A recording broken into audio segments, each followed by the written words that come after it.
Мама, я его тут, у меня, видишь, дикры.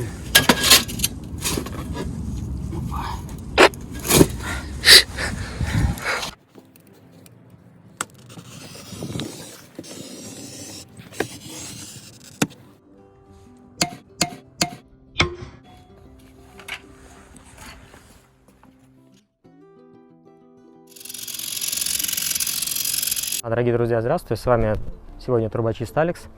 Сегодня у нас такая небольшая работа по замене стекла в камине. Но если у вас дует из камина, я знаю, как решить эту проблему. Если у вас нет стекла в камине, если оно у вас треснуло, лопнуло, развалилось, поломалось, вот, то я эту проблему могу решить. Я могу поменять стеклокерамический экран в камине, и у вас камин снова будет, собственно, иметь новый вид.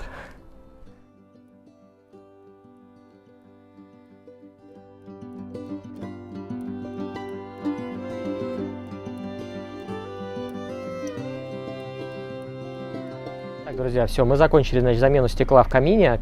Стекло было достаточно большим, 900 на 700 миллиметров его был размер.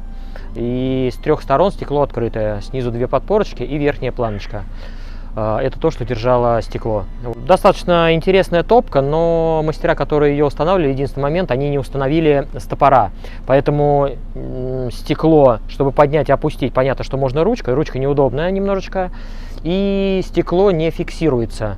То есть, когда мы откидываем стекло на обслуживание, то не фиксируется вся рама, ее нужно держать руками. То есть те мастера, которые устанавливали эту топку, они не предусмотрели, не установили входящий в комплект с топора для технического обслуживания, собственно, для мойки стекла с топора.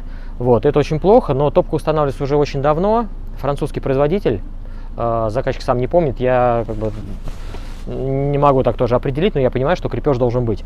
Вот, поэтому большая просьба к мастерам, которые устанавливают топки: ребят, пожалуйста, все запчасти, которые есть в комплекте, их нужно установить. То есть, если у вас что-то остается, значит, вы что-то не установили. Вот, это очень важно. Ну и к заказчикам, к владельцам топок тоже, да. То есть, следите, чтобы из упаковки все абсолютно, любой болтик достали, установили, прикрутили.